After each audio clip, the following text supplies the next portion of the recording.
നമ്മുടെ രാജ്യത്തെ തെരഞ്ഞെടുപ്പ് കാലം ഒരു ഉത്സവാന്തരീക്ഷം തന്നെയാണ് സൃഷ്ടിക്കപ്പെടുന്നത്. അതിൽ അനവധി പേർക്ക് ഉപജീവന മാർഗം കൂടിയാണ്. പോസ്റ്റർ പ്രിൻ്റ് ചെയ്യുന്നവർക്കായാലും ബാനറുകൾ പ്രിൻ്റ് ചെയ്യുന്നവർക്കായാലും അങ്ങനെ മറ്റ് മൈക്ക് സെറ്റുകാർ ഉൾപ്പെടെയുള്ള അനവധി പേർക്ക് ഒരു ഉപജീവന മാർഗം കൂടിയാണ്. ഒരു ആഘോഷ തിമിർപ്പിൻ്റെ കാലം കൂടിയാണ്.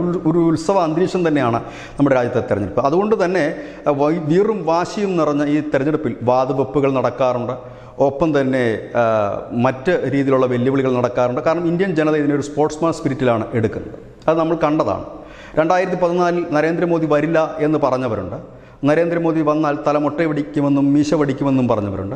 പിന്നീട് അദ്ദേഹം വരികയും 2019 അദ്ദേഹം വീണ്ടും മത്സരിക്കുകയും BJP വീണ്ടും അധികാരത്തിൽ എത്തുന്നതിന് തൊട്ടു മുമ്പ് ഇന്ത്യയിലെ പ്രമുഖരായ ചില ചലച്ചിത്ര താരങ്ങളും സാഹിത്യകാരന്മാരും ഒക്കെ പറഞ്ഞത് വീണ്ടും BJP അധികാരത്തിൽ വന്ന തങ്ങൾ ഈ രാജ്യം വിട്ടു പോകുമെന്നാണ്.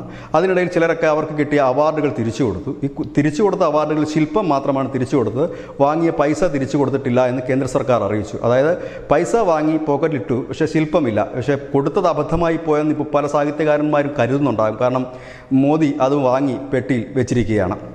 ഏതായാലും വീണ്ടും ഒരു തെരഞ്ഞെടുപ്പ് കൂടി വരുമ്പോൾ വീണ്ടും പല ഭാഗത്തുനിന്നും വെല്ലുവിളിയാണ്. ഇത്തവണ ശ്രദ്ധേയമായ ഒരു കാര്യം, രാജ്യം വിട്ടു പോകുമെന്ന് ആരും പറഞ്ഞിട്ടില്ല. അതിനർത്ഥം വീണ്ടും മോദി വരും. കാരണം ഇനിയും മോദി വന്നാൽ സ്വാഭാവികമായും ജനം ചോദിക്കും, നിങ്ങളൊന്നും ഈ രാജ്യം വിട്ടു പോകുന്നില്ലേ എന്ന്. അതുകൊണ്ട് അത്തരം വെല്ലുവിളികൾ ആരും നടത്തിയിട്ടില്ല. പകരം സ്വാഭാവികമായി എല്ലായിടത്തും, പ്രത്യേകിച്ച് നമ്മളുടെ ഈ ചാനലിൽ നമ്മൾ ഓരോ ഘട്ടം കഴിയുമ്പോഴും നമ്മളതിൻ്റെ ഒരു അവലോകനം നടത്താറുണ്ട്. സീറ്റുകളുടെ കാര്യത്തിൽ പറയാറുണ്ട്. ഞങ്ങൾ തുടക്കം മുതൽ പറയുന്ന കാര്യത്തിൽ ഇതുവരെ ഒരു മാറ്റവും വരുത്തിയിട്ടില്ല. എന്നാൽ പല മാധ്യമങ്ങളും തുടക്കത്തിൽ പറയുന്ന കാര്യങ്ങൾ ഇപ്പോൾ പതുക്കെ വെള്ളം ചേർത്ത് ഏതാണ്ട് BJP അധികാരത്തിലേക്ക് എത്തിക്കാനുള്ള ശ്രമത്തിലാണ്. കാരണം അവർക്ക് കാര്യങ്ങൾ അറിയാമായിരുന്നു. പക്ഷേ ഈ തോറ്റു തുന്നമ്പാടി നിൽക്കുന്നവർക്ക് മുമ്പിൽ ഒരു ആശ്വാസമായിട്ടായിരുന്നു കഴിഞ്ഞ നാളുകളിൽ അവർ വാർത്ത നൽകിയിരുന്നതെന്നാണ് മനസ്സിലാക്കാൻ കഴിയുന്നത്. ഏതായാലും ഞങ്ങളുടെ നിലപാടിൽ മാറ്റം വന്നിട്ട് നമ്മളുടെ ഈ വാർത്തകൾക്ക് താഴെ വന്ന് ചോദിക്കും, ജൂൺ 4 കഴിഞ്ഞാൽ ഇവിടെ തന്നെ കാണില്ലേ? ജൂൺ 4-നും ഇവിടെ കാണും, ജൂൺ 4 കഴിഞ്ഞും ഇവിടെ കാണും. കാരണം പറഞ്ഞ വാക്കുകൾ മാറ്റി പറയാൻ ഞങ്ങൾക്ക് കഴിയില്ല. കാരണം ഞങ്ങൾക്ക് ലഭ്യമായ സോഴ്സുകളിൽ നിന്ന് തന്നെയാണ് ഞങ്ങൾ വാർത്ത ചെയ്തത്.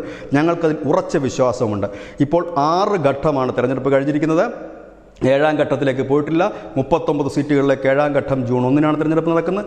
ആ ഒരു ഘട്ടം ബാക്കി നിൽക്കുക. ഞങ്ങൾ ഇപ്പോഴും പറയുന്നു, BJP നരേന്ദ്രമോദിയുടെ നേതൃത്വം നൽകുന്ന BJP എന്ന പാർട്ടി സിംഗിൾ ലാർജസ്റ്റ് പാർട്ടിയാകും. ഒറ്റയ്ക്ക് ഭരിക്കാനുള്ള കേവല ഭൂരിപക്ഷം അവർ നേടിക്കഴിഞ്ഞിട്ടുണ്ട്. ഇനി 400-ൻ്റെ കഥയാണ് ചോദിക്കുന്നതെങ്കിൽ 400 എവിടെയെന്നായിരിക്കും അടുത്ത ചോദ്യം. 400-ൻ്റെ ഉത്തരം ഞാൻ പലവട്ടം ഈ എപ്പിസോഡിൽ തന്നെ പറഞ്ഞിരുന്നു. എങ്ങനെയാണ് 400 തികയുക എന്ന്. അതിന് 2 പ്ലാനുണ്ട്. ഒന്ന്, NDA സഖ്യം 400 നേടും. NDA സഖ്യത്തിന് 400 സീറ്റ് നേടാൻ കഴിഞ്ഞില്ല, കുറച്ച് സീറ്റുകളുടെ കുറവുണ്ട് എങ്കിൽ മറ്റു പാർട്ടികൾ BJPക്ക് പിന്തുണ നൽകി രംഗത്ത് വരിക തന്നെ ചെയ്യും. അതിൽ YSR കോൺഗ്രസ് ഉണ്ടാകും, ബിജു ജനതാദൾ ഉണ്ടാകും, ഒപ്പം തന്നെ AIDMK ഉണ്ടാകും, ശരത് പവാറിൻ്റെ NCP ഉണ്ടാകും. അങ്ങനെ അനവധി പാർട്ടികൾ അണിയറയിലുണ്ട്.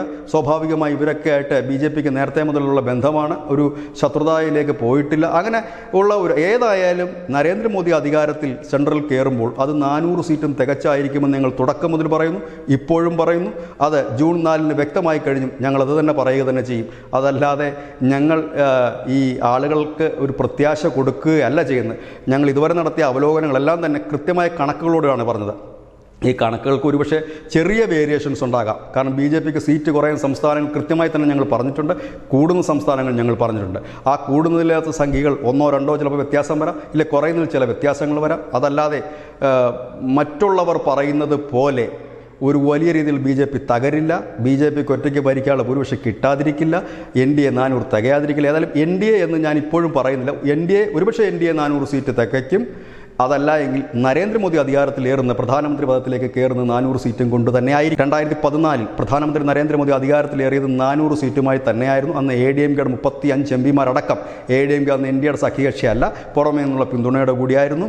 പിന്നീട് 2019 അവർ അധികാരത്തിലേറി. ഇപ്പോൾ തെരഞ്ഞെടുപ്പ് നടക്കുമ്പോൾ NDAയുടെ ഭൂരിപക്ഷം 394ആണ്. 6 സീറ്റിൻ്റെ കുറവേ ഉള്ളൂ 400 എത്താൻ. ഏതായാലും ഉറപ്പായി പറയുന്നു, ഈ ജൂൺ 4-ന് റിസൾട്ട് വരുമ്പോൾ BJP ഒറ്റയ്ക്ക് കേവല ഭൂരിപക്ഷം നേടുക തന്നെ ചെയ്യും. ആ ഒരു സ്റ്റാൻഡിൽ ഉറച്ചു നിൽക്കും. എന്തുകൊണ്ടാണ് ഇപ്പോൾ ഈ എപ്പിസോഡ് ചെയ്തത് എന്ന് ചോദിച്ചു കഴിഞ്ഞാൽ, വരും ദിവസങ്ങളിൽ അനവധി വാർത്തകൾ വേറെ ഉള്ളതുകൊണ്ട് ഇത് ചെയ്യാൻ ഒരുപക്ഷെ സമയം കിട്ടിയെന്ന് വരില്ല. ഏതായാലും ഞങ്ങളുടെ വാർത്തകളിൽ ഉറച്ചു നിൽക്കുന്നു. ഉറച്ചാത്മവിശ്വാസത്തിൽ തന്നെ ഞങ്ങൾ പറയുന്നു, BJP ഒറ്റയ്ക്ക് കേവല ഭൂരിപക്ഷം ലഭിക്കും. NDAക്ക് ഒറ്റയ്ക്ക് 400 സീറ്റ് ലഭിക്കുകയോ ലഭിക്കാതിരുന്നാൽ മറ്റ് പാർട്ടികൾ പിന്തുണച്ച് 400 സീറ്റുമായി നരേന്ദ്രമോദി അധികാരത്തിൽ ഏറുക തന്നെ ചെയ്യും. ഏതായാലും ഈ തെരഞ്ഞെടുപ്പെല്ലാം കഴിയുമ്പോൾ സ്വാഭാവികമായും നമ്മൾ പറഞ്ഞതും പറയാത്തതുമായ കാര്യങ്ങളുടെ കുറ്റം മുഴുവൻ മാധ്യമങ്ങൾക്ക് മുകളിൽ ചാർത്തിക്കൊടുക്കുന്നൊരു ശീലം ഇന്ത്യയിൽ ഉള്ളതുകൊണ്ട് സ്വാഭാവികമായി തന്നെ ഇത്തരമൊരു വീഡിയോ ചെയ്യാൻ ഞങ്ങൾ ഇപ്പോൾ തയ്യാറായത്. ഏതായാലും ഞങ്ങൾക്ക് ഉറച്ച വിശ്വാസമുണ്ട്, ഞങ്ങൾക്ക് തരുന്ന സോഴ്സുകളെ ഞങ്ങൾക്ക് ഉറച്ച വിശ്വാസമുണ്ട്. അതിൽ ഇന്ത്യയിലെമ്പാടും നിന്ന് നമുക്ക് ലഭിക്കുന്ന സോഴ്സുകൾ, ഒപ്പം തന്നെ വിവിധ സർവേ ഏജൻസികളിൽ പ്രവർത്തിക്കുന്നവർ നൽകുന്ന ആ ഒരു സോഴ്സുകൾ, ആ സോഴ്സുകളിലൊക്കെ ചെറിയ വേരിയേഷൻസ് ഉണ്ടാകും. മനുഷ്യനാണ്, ചെറിയ തെറ്റുകൾ പറ്റാം, പക്ഷേ വലിയ തെറ്റുകൾ പറ്റില്ല. ഏതായാലും ഞങ്ങൾ ഒരിക്കൽ കൂടി പറയുന്നു, ജൂൺ 4-ന് ഞങ്ങളുണ്ടാകും, 4-ന് ശേഷവും ഇവിടെ ഉണ്ടാകും. ഏതായാലും നിങ്ങൾ വലിയ വെല്ലുവിളിയൊന്നും നടത്താത്ത സ്ഥിതിക്ക് നിങ്ങളും ഇവിടെ തന്നെ കാണുമെന്നറിയാം. അബദ്ധത്തിൽ പോലും അവാർഡുകൾ ഇനി തിരിച്ചു കൊടുക്കില്ലെന്നും അറിയാം. ഏതായാലും 2024 മോദി ഇന്ത്യ ഭരിക്കും. ഇത് തന്നെയാണ് നമ്മുടെ പോയിന്റ്. നന്ദി, നമസ്കാരം.